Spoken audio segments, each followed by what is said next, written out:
올 한 달도 하나님이 지켜주셔서 잘 지나게 하셔서 감사하고, 새롭게 맞은 시간 6월에도 우리 가족들 예배하는 모든 성도들에게 하나님의 도우신 은혜가 함께 하시기를 주님의 이름으로 축원합니다.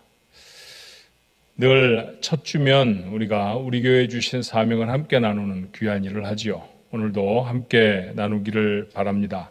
우리 사명선언 함께 한번 나눠볼까요? 상황중앙장로교회는 하나님의 영광을 위하여 하나님께 예배를 드리며 사랑으로 교제하며 예수님의 제자가 되어 삶으로 복음을 전파하는 하나님의 백성입니다. 아멘. 얼마 전에 50주년 귀한 생일을 저희가 지나면서도 마음에 다시 한번 다짐했지만, 우리 하나님이 주시는 귀한 사명이 우리 안에 이루어지도록 우리가 하나님 앞에 헌신하고 또 하나님은 우리를 도우시기를 간절히 바랍니다. 히틀러 치하에 그의 독재에 반해서 저항하던 독일 고백교회에 본 회퍼라고 하는 걸출한 신학자자, 목회자가 있었습니다. 그는 젊은 나이에 히틀러 암살 사건에 연루되어서 투옥되었고 39살의 나이에 처형이 됩니다. 그가 감옥에서 남긴 시에 자기 정체성에 대한 이런 고민이 담겨 있습니다. 나는 누구인가? 사람들은 내가 좁은 감방에서 걸어 나올 때 마치 자기 성에서 걸어 나오는 영주와 같이 침착하고 활기차고 당당하다고 말한다. 또 사람들은 내가 불행한 날들을 견디면서 마치 승리에 익숙한 자와 같이 평화롭게 미소 지으며 자연스럽게 잘 견딘다고 말한다. 나는 정말 다른 이들이 말하는 그런 존재인가? 세상에 갇힌 새처럼 불안해하며 갈망에 지쳐 숨 쉬는 것도 힘들어하며 아름다운 색조와 꽃과 새소리를 갈망하고 부드러운 말과 인간적인 친근함을 그리워하고 멀리 있는 친구를 그리워하다 힘없이 슬퍼한다. 기도하는 것과 글 쓰는 것에도 지쳤고 무기력하게 모든 것에 작별을 고하고 싶어지는 나는 누구인가? 여러분은 여러분 자신의 정체성을 어떻게 갖고 계신지요? 오늘 이 아침에 예배하는 여러분 모두는 여러분 자신이 누구인지 아십니까? 기도할 때는 태산이라도 무너뜨릴 것 같지만 삶의 자리에 서면 작은 청구서 하나에도 무너져 내립니다.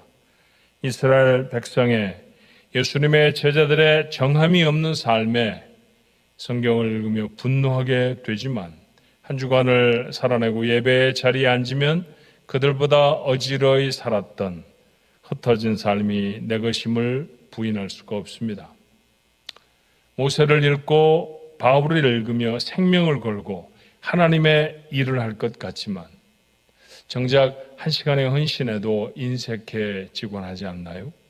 그래서 주님 앞에서는 우리의 고백은 나는 죄인입니다 일 수밖에 없습니다. 맞습니다.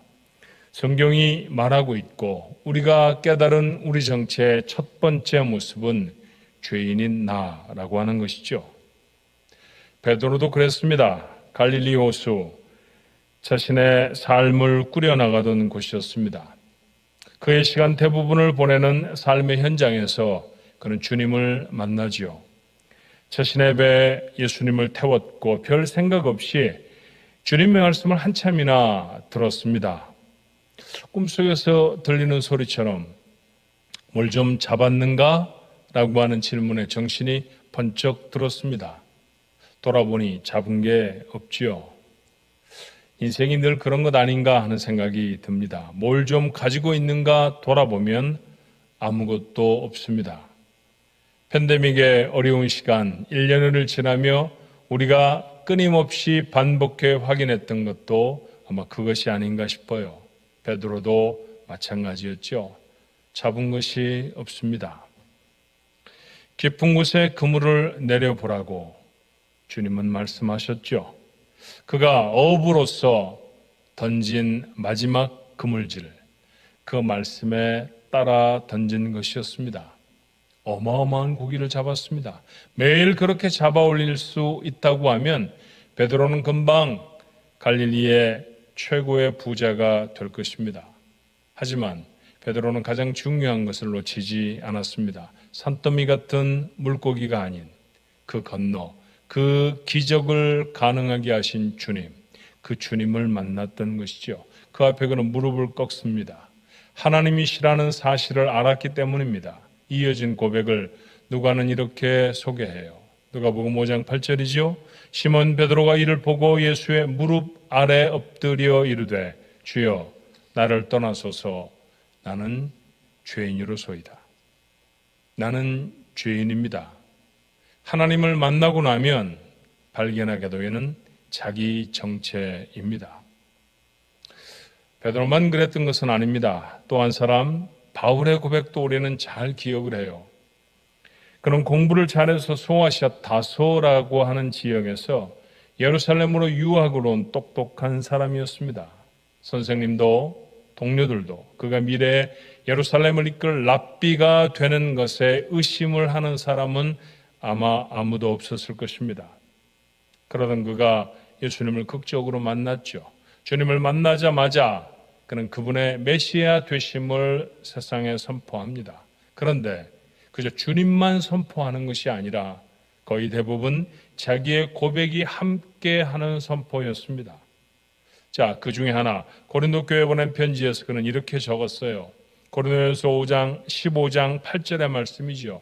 맨 나중에 만삭되지 못하여 난 자 같은 내게도 보이셨느니라. 여러분은 바울을 어떻게 기억하십니까? 여러 나라만을 유창하게 구사하던 그가 아니었던가요? 율법에는 박사였고 헬라 철학에도 통달했습니다. 남이 부러워할 만한 집안 출신의 로마 시민이기도 했습니다. 그런데 이 모든 것이 그에게는 아무것도 아니었습니다. 배설물과 같았죠. 빌립보 3장 8절의 말씀은 우리에게 참 많이 알려진 말씀입니다. 또한 모든 것을 해로 여김은 내 주 그리스도 예수를 아는 지식이 가장 고상하기 때문이라. 내가 그를 위하여 모든 것을 잃어버리고 배설물로 여김은 그리스도를 얻었기 때문이라고 말하죠. 주님을 만나고서도 아직도 자기의 지식이나 소유가 전에 내가 무엇이었던 지위가 자랑인 사람, 정말로 주님을 만난 것인지 다시 한번 스스로를 돌아보아야 합니다. 바울은 그 주님 앞에 선 자신을 고백하지요. 만삭되어 나지 못한 자, 모자란다는 말입니다. 신체적으로 모자랐다는 얘기일까요? 아닙니다. 자신이 죄인이라는 사실에 우화적인 고백에 다름이 아니었죠. 결국 그는 이렇게 고백해요. 죄인 중에 내가 괴수입니다. 아들처럼 사랑하는 디모데에게 보내진 편지 중 하나, 디모데전서 1장 15절의 말씀이었습니다. 베드로가 고백합니다. 나는 죄인입니다. 오늘 바울은 다시 고백하죠. 나는 그 죄인 중에 우두머리, 괴수입니다. 우리의 고백은 다른 것일까요? 우리도 주님 앞에 서면 죄인된 우리의 모습을 확인하게 됩니다. 그런데 오늘 이사야 선지자를 통해 하나님은 놀라운 선언 하나를 하십니다. 자, 오늘 본문의 1절의 말씀이죠. 이사야 43장 1절에 이렇게 되어 있습니다. 야곱아, 너를 창조하신 여호와께서 지금 말씀하시느니라. 이스라엘아, 너를 지으신 이가 말씀하시느니라. 너는 두려워하지 말라. 내가 너를 구속하였고 내가 너를 지명하여 불렀나니 너는 내 것이라. 오늘 본문의 말씀은 분명히 이사야에게 들려진 말씀임에도 불구하고 야곱아라고 지칭합니다. 이삭의 쌍둥이 아들 중 둘째를 가리키는 것일까요? 아닙니다. 이사야는 사실 이 야곱이 생존했던 시간보다 1000년은 지난 후의 사람이었습니다. 그렇다고 하면 오늘 이곳에서 언급하고 있는 야곱은 누구입니까? 가깝게는 야곱의 아들들이 이룬 이스라엘 백성을 말하는 것이고 넓게는 하나님의 자녀가 되어진 오늘 이 말씀을 함께 나누고 있는 여러분과 저 모두를 망라한 말씀일 것입니다. 지금 이사야가 이 말씀을 듣고 있죠. 아니, 이사야를 대표한 이스라엘 모두가 이 말씀 앞에 서 있는 것입니다. 그런데 이 말씀을 듣고 있는, 말씀 앞에 서 있는 이스라엘 백성, 참으로 어려운 때를 지납니다. 강력한 제국 아수르의 위협에 그 나라의 운명은 바람 앞에 촛불 같은 신세였습니다.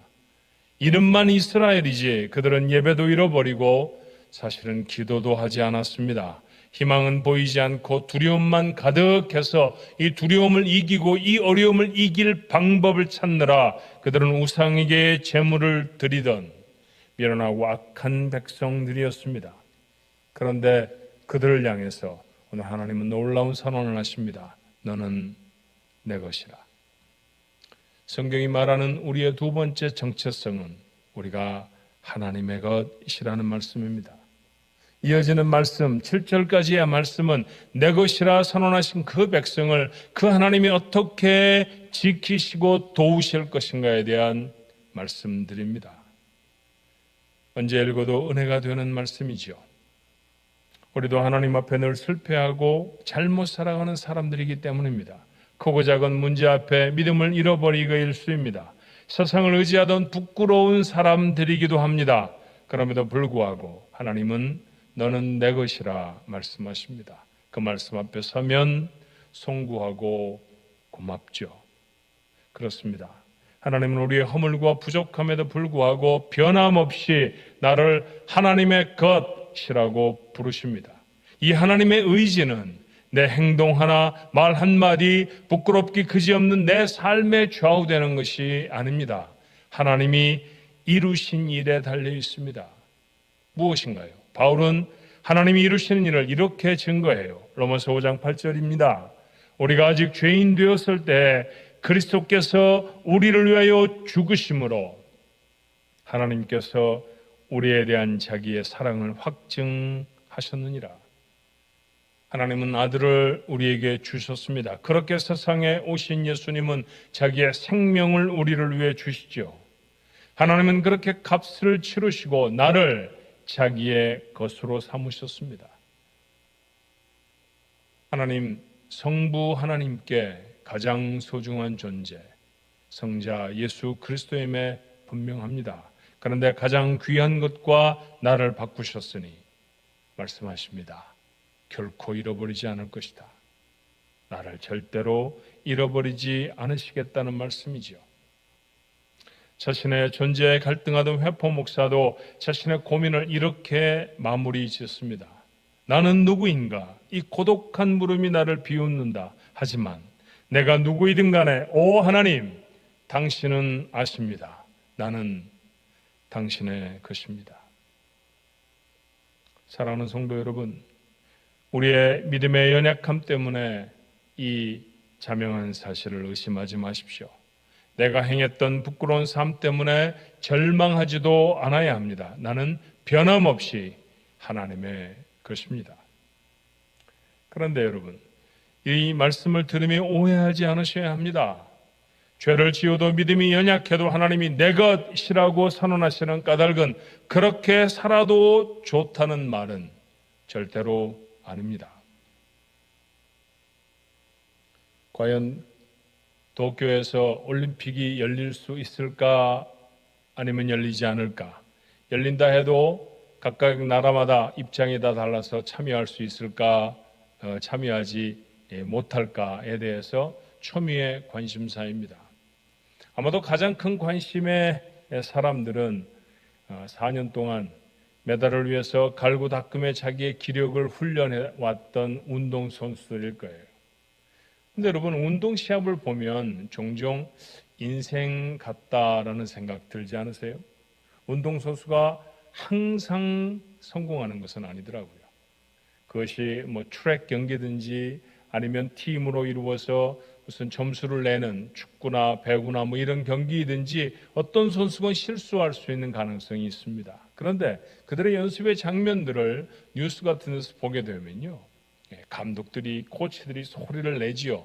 그런데 실수한 이 선수들을 나무래기도 하지만 대부분의 말은 괜찮아, 괜찮아 이런 얘기들이 참 많이 들리더라고요. 그렇게 그들을 격려합니다. 무슨 말일까요? 다음에 또 실수해도 돼. 그런 의미이겠습니까? 그렇지 않습니다. 다음에는 잘할 수 있을 거야 라는 격려입니다. 이것이 칭찬이 아니라 격려라고 하는 사실을 아는 선수가 다음에 실패를 극복합니다. 믿음의 싸움도 마찬가지가 아닐까요? 말씀 한 자락 마음에 담았다고 해서 일평생 죄를 짓지 않는 사람 거의 없습니다. 우리는 범죄의 자리에서 하나님은 이사야에게 하셨듯이 다시 한번 우리에게 확인시키시죠. 괜찮다. 넌 여전히 내 것이다. 죄를 지어도 괜찮다라고 하는 말씀이 아닙니다. 그렇게 엉망으로 살아도, 그렇게 믿음 없는 자의 모습으로 계속해서 살아도 괜찮다, 그런 얘기가 아니라는 것이죠. 격려하십니다.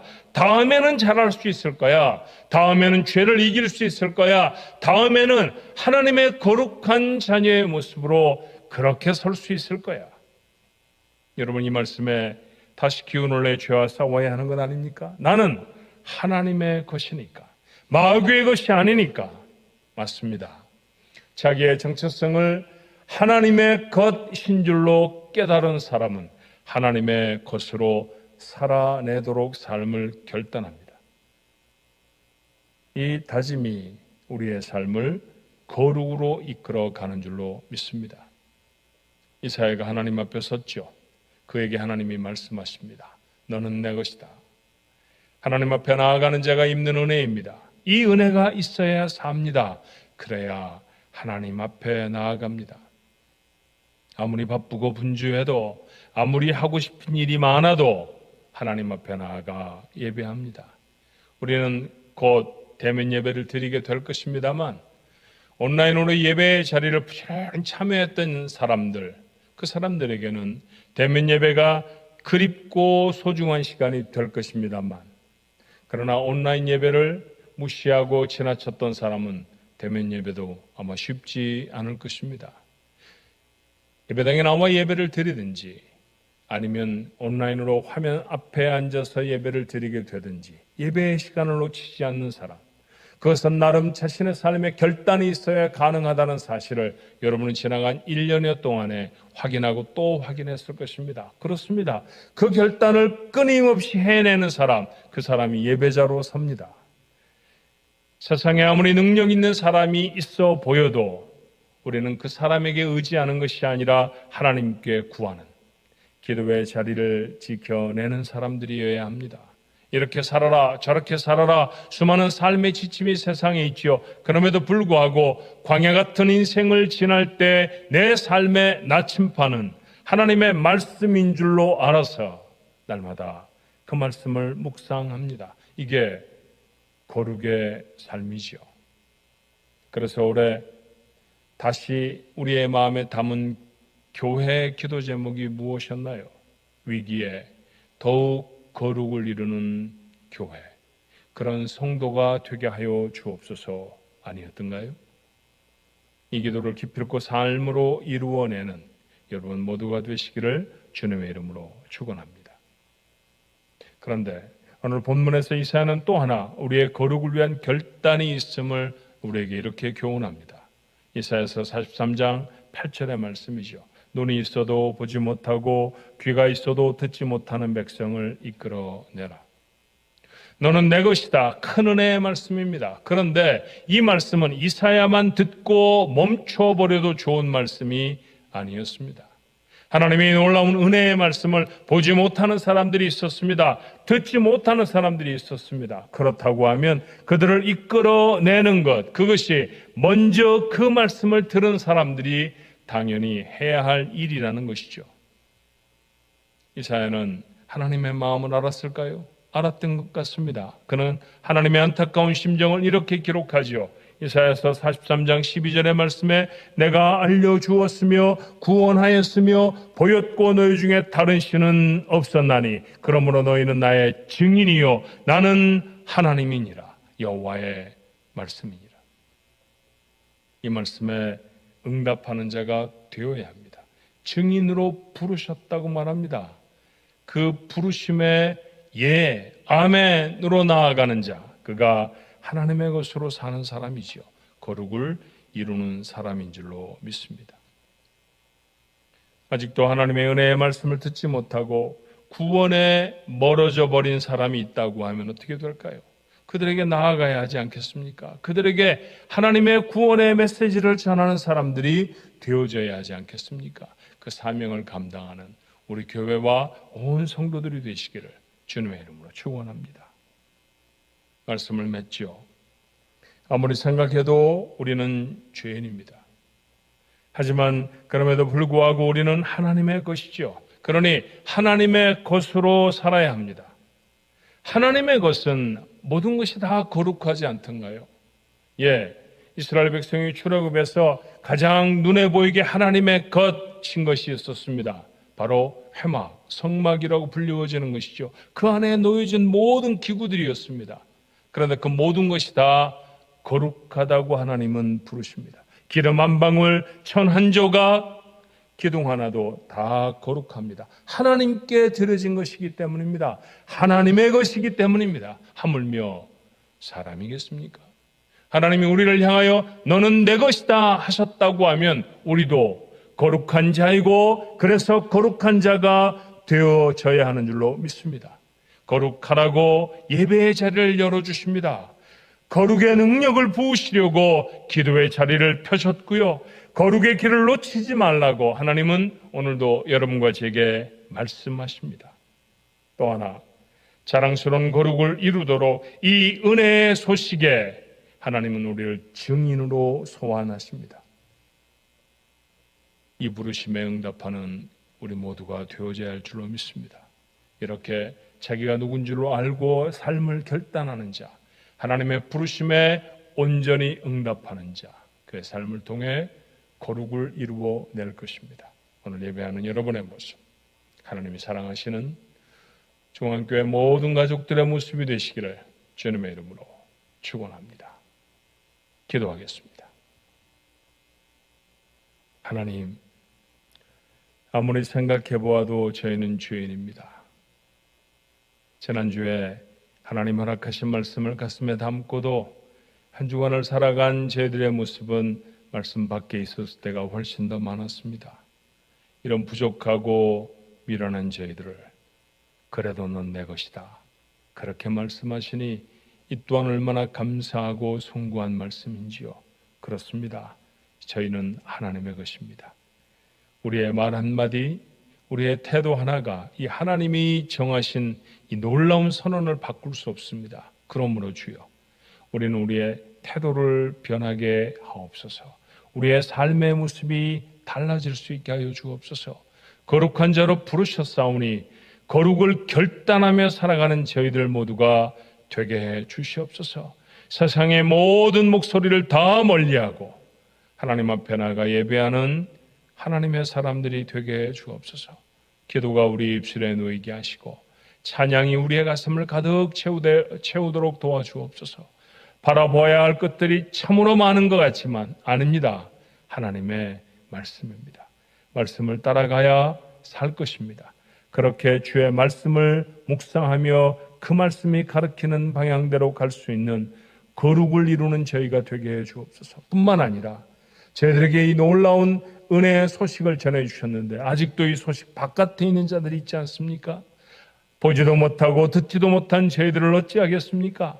이 사회가 안타깝게 하나님의 마음을 전해준 것처럼 오늘 저희들의 마음에 이 안타까운 하나님의 마음을 담게 하시고 하나님의 거룩한 복음의 소리들을 그들에게 증거할 수 있는 하나님의 부름받은 증인들로 서게 하여 주옵소서. 우리를 그렇게 택하여 부르셨다고 했습니다. 이 부르심에 아멘으로 응답하는 교회와 사랑하는 성도들이 되게 해 주옵소서. 평생을 예수를 믿고도 천국에 갔을 때 나 때문에 천국에 온 사람을 단 한 명도 만나지 못한다고 하면 하나님, 우리는 얼마나 부끄럽겠습니까? 아버지, 저희들의 삶을 통해 하나님께로 인도해내는, 잃어버린 자를 찾아 하나님의 마음을 기쁘시게 해드리는 하나님 귀한 성도들이 되게 해 주옵소서. 이렇게 거룩을 차근차근 이루어 나가는, 그렇게 하나님의 마음을 기쁘시게 해드리고 우리가 온전한 삶의 모습을 살아내는 저희 모두가 되도록 인도하여 주옵소서. 오늘도 거룩한 말씀을 마음에 담았사오니 이 말씀대로 삶이 결단되어지도록 성령님 우리와 함께하여 주시옵소서. 예수님의 이름으로 간절히 기도하옵나이다. 아멘.